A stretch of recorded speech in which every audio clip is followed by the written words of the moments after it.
Welcome back. You're live with Expresso. It's a Thursday morning, and that means it's time to head back into the wild. Our weekly roundup of all things wild and truly wonderful. And this morning we're joined by Neil Greenwood from the International Fund for Animal Welfare, doing amazing work. And we're going to be chatting about elephants today. If you've had a close encounter, please give us a call, 083 91 33728. But as we do, we're going to do a bit of a roundup of what's been going on in the wild, at least where we encounter the wild as human beings. Interesting times at the moment. Now, last week we got into our International Migratory Bird Day. Obviously, a lot of bird species crossing time zones, crossing the globe. But there was one terrible story that emerged of around 400 birds that died from crashing into buildings. What do you think could be going on in an instance like this? I think what's happening is that as development takes place, so more and more of this conflict is likely to happen. We're seeing this with wind farms, we're seeing this with power lines, things like that. And while scientists have an incredible understanding of what bird migration routes are, I think what we're needing to now do is get sort of developers, town planners, conservationists sitting together to work out what's the best routes and the best ways to go about planning to avoid these kind of conflicts. Because we do share this beautiful blue planet. Then this, and I mentioned the blue planet, we're going to head into the ocean now for one of the coolest stories that I think I've come across. A lot of Cape Townians especially are in awe of the fact that great white shark carcasses have been washing up, one as big as 4.5 meters, and this is courtesy of a pod of killer whales that are now preying on this apex predator. I thought the great white was the apex predator. Clearly not. Killer whales are there or here in our oceans. Is this something that happens often? Is this a natural occurrence? I don't know about it happening often, but it does happen around the world, and I think there is this perception that's been generated that, you know, the great white is the big apex predator, but these guys are the top of the chain. I mean, apart from humans, they have no other enemies. No threat.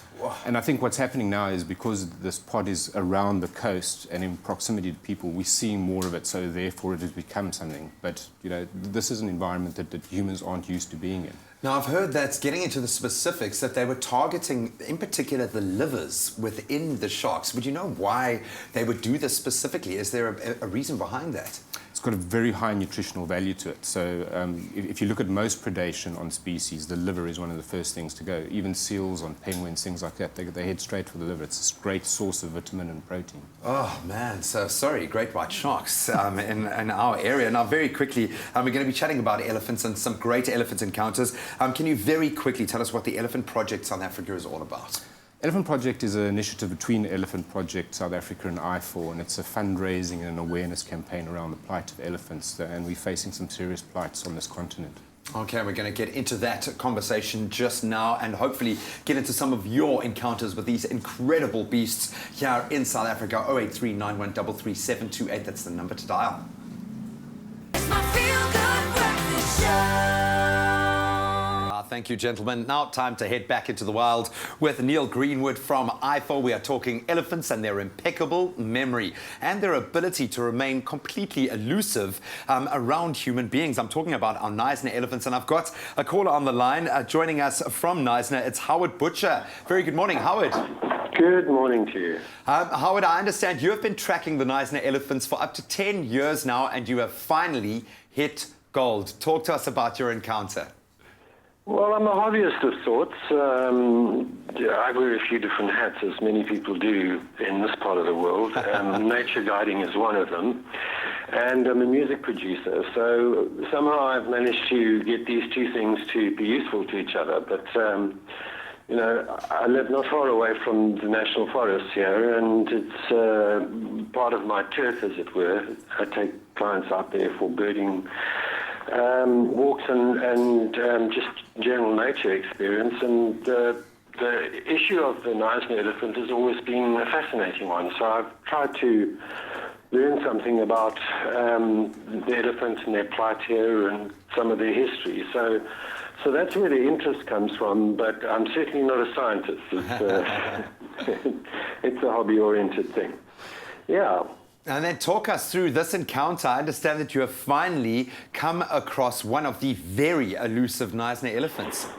I've been lucky enough to see two elephants in the Knysna forest, and both of them were within a period of about 4 or 5 months from each other. The first one was late 2014.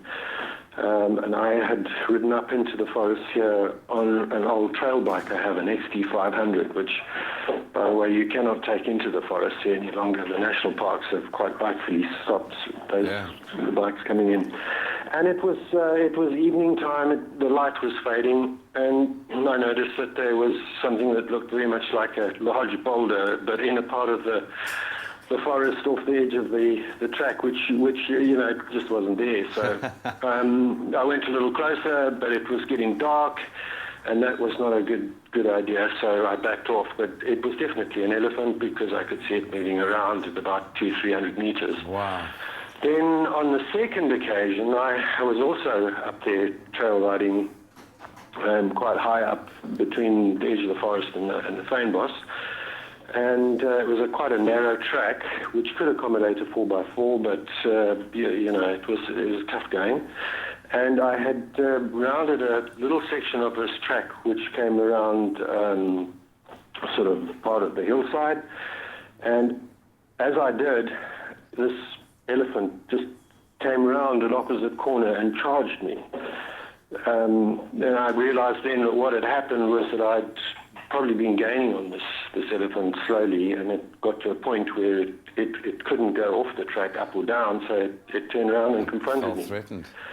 Yeah, so I mean that was a very scary experience. Sure. It managed to close from about, I would guess, maybe 100 meters down to 30 meters in a very, very quick time.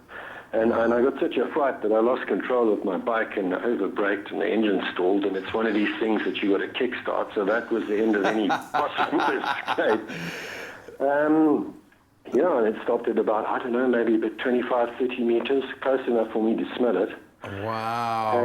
And, but I think when the noise died down, Then the reality sinks in. Howard, I'm going to have to cut you off there. We're running out of time, but I have to say thank you so much. Unbelievable encounter with a very elusive member of the elephant family in Knysna.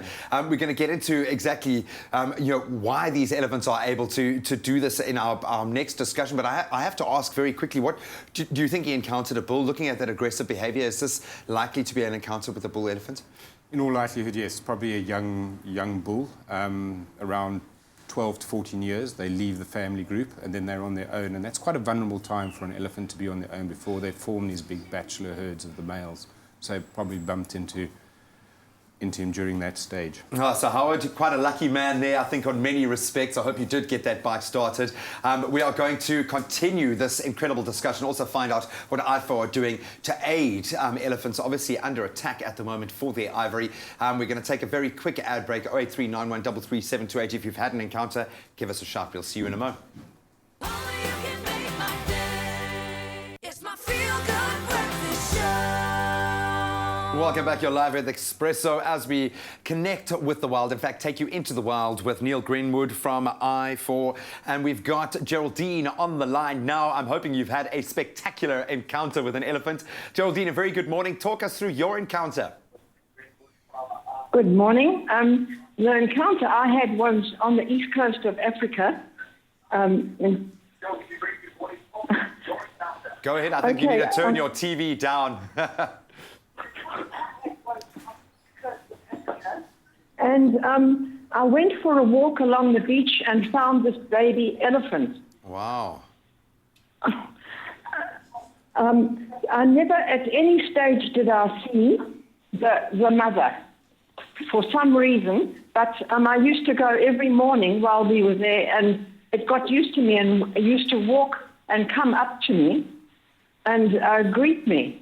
And then the other thing is I couldn't understand when I got to know it and I stroked the back of his head. The hairs are very stiff and one can't understand that. Well, I can't. Oh, Geraldine, thank you so much. What an amazing encounter. First of all, I think absolutely rare. Just honing very quickly in on the hairs on the elephant's neck. What is that about?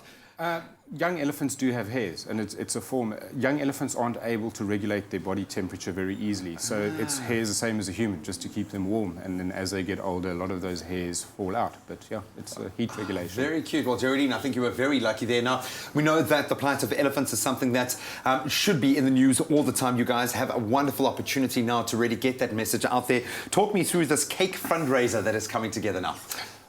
We're working together with the Elephant Project South Africa in this rather fun way of going about raising awareness on a very serious issue. So the cake master, Dot Clerk, is building us a life-size cake, which will then be put on display at the Good Food and Wine show between the 2nd and the 4th. But it's to raise the plight of elephants on this continent. We're facing a massive threat with elephant population decline. Last year it was a rhino cake. I'm assuming the elephant cake's going to be a little bit bigger.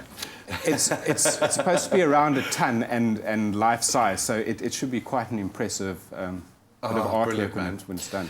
Very quickly, if people want to connect with I4 and help you guys in whatever way they can, how do we do that? The best is to, like I say, come to the Good Food and Wine show and see the cake for yourself, but also to go onto the website. It's www.elephantprojectsouthafrica.co.za, and that has all the information around I4, the partnership, the cake. There's also an art competition for learners at school, so it's a big drive. Oh, brilliant. I wonder if we're going to be able to get a taste test of that cake. Neil, thank you so much. Thank you for all of your efforts. You're doing absolutely amazing work. Geraldine and Howard, thank you so much for contributing to our discussion this morning. Really interesting stuff.